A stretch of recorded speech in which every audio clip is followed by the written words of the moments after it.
प्रणाम साथियों, मैं योगी अरुणानंद मुनि आप सभी का हार्दिक स्वागत करता हूं और आशा करता हूं कि आप सभी कुशल मंगल हैं। साथियों, हम स्वास्थ्य के नियमों को पालन करने के लिए अनेक तरह की चीज़ें अपनाते हैं। अच्छा भोजन लेते हैं, औषधियों का सेवन करते हैं, योगासन प्राणायाम करते हैं और यूट्यूब पर भी बहुत अच्छे अच्छे वीडियो देखकर उनको फॉलो करने का प्रयास करते हैं। फिर भी हम स्वस्थ नहीं रह पाते। इसका कारण क्या है? इसका कारण मैं अपने पूज्य गुरुदेव श्री शिव मुनि महाराज के शब्दों में आपको बताना चाहूँगा। उन्होंने एक स्थान पर लिखा है कि स्वास्थ्य की जड़ आपके विचारों में है, क्योंकि आपका जो जीवन है वो आपके विचारों के अलावा दूसरा कुछ भी नहीं है।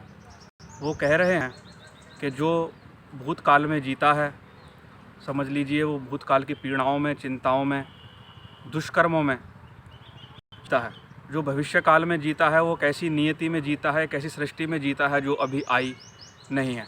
तो वो कहते हैं कि जो भूत और भविष्य हैं वो हमारी प्राणिक एनर्जी को, वाइटल फोर्स को चूस लेते हैं, नष्ट कर देते हैं। व्यर्थ में हमारी जीवनी शक्ति बहुत ज़्यादा ख़त्म होती है। यह कुछ ऐसा ही है जैसे आप मोबाइल में बहुत सारे एप्लीकेशंस साइड में खोल कर रखते हैं और वो आपके मोबाइल की बैटरी को ड्रेनेज कर देते हैं, इसलिए आपको मोबाइल की बैटरी बहुत जल्दी डाउन हो जाती है। उसी तरह से हम वर्तमान के क्षण में ना रहकर भूत और भविष्य की सृष्टि में टाइम बिताते हैं और हमको वर्तमान के क्षण का पता ही नहीं चलता। वास्तव में सब वर्तमान में ही जीते हैं।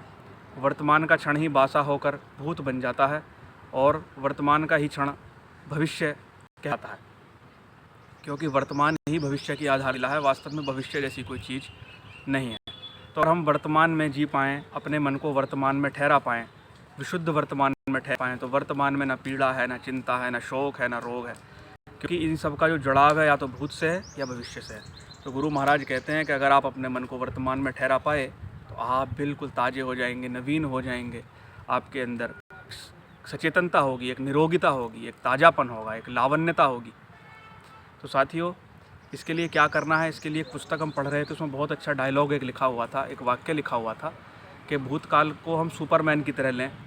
अर्थात सुपरमैन कहीं भी जाता था और अपना काम करके तुरंत लौट आता था। अर्थात हम भूतकाल में जाएं तो भूतकाल की स्मृतियों में ज़्यादा ना उलझें, वहाँ से अपने अनुभव लेकर वापस आ जाएं। और भविष्य के लिए हम स्पाइडरमैन बने। स्पाइडरमैन जाता था, अपना जाल फैलाता था, नेट फैलाता था और अपना जाल फैलाकर वापस आ जाता था जहाँ उसको आना होता था। उसी प्रकार भविष्य के लिए हमें प्लानिंग भी करनी होती है। तो प्लानिंग करके हम ज़्यादा उसमें ही ना खोए रहें, वापस वर्तमान के क्षण में लौट आएँ। क्योंकि जब हम कहते हैं कि वर्तमान में रहो तो एक शंका पैदा हो जाती है कि अगर वर्तमान में रहेंगे तो अपने भविष्य की प्लानिंग कब बनाएंगे।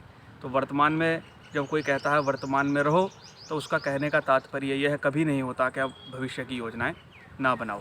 उसका कहने का तात्पर्य यह होता है कि आप जल्दी ही वर्तमान के क्षण में वापस आ जाएँ। ऐसा ना हो कि पूरा दिन एक ही चीज़ में खोए हुए हैं, बार बार उसी चीज़ का चिंतन कर रहे हैं। ऐसा नहीं होना चाहिए। सुपरमैन की तरह भूतकाल से वर्तमान में आ जाइए, स्पाइडरमैन की तरह भविष्य से फिर वर्तमान में लौट आइए। आपके सारे कार्य सिद्ध होंगे, आपका स्वास्थ्य उत्तम रहेगा, आपके चेहरे पर एक तेज, एक ओज, एक ताजगी बनी रहेगी हमेशा। तो आप उतनी ही जल्दी स्वास्थ्य में स्थित हो पाएंगे, क्योंकि वर्तमान ही स्वास्थ्य है, स्वास्थ्य ही वर्तमान है। तो साथियों, यह स्वास्थ्य की कुंजी है। अगर आप वर्तमान के क्षण में आने में दुविधा पाते हैं, उसकी एक सिंपल सी प्रैक्टिस पहले भी एक बार मैंने बताई है एक वीडियो में। गहरा लंबा श्वास लीजिए और अपने मन में सोचिए मैं वर्तमान के क्षण में आ गया हूँ, और श्वास छोड़िए तो सोचिए मैंने बेकार विचारों को बाहर छोड़ दिया है। गहरा लंबा श्वास लीजिए और सोचिए मैं वर्तमान के क्षण में आ गया हूँ। श्वास छोड़िए और सोचिए कि मैं व्यर्थ के विचार मेरे दिमाग से निकल गए हैं।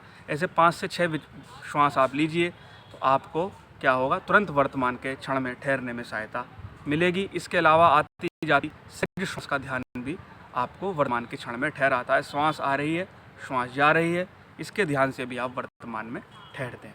तो जितना समय मिले वर्तमान में रहें और अपने स्वास्थ्य को उत्तम बनाएं। साथियों, वीडियो पसंद आए तो लाइक करना, शेयर करना, चैनल को सब्सक्राइब करना, ताकि आपको ऐसे वीडियोज़ और भी मिलें। मैं आपके मंगल की कामना करता हूँ।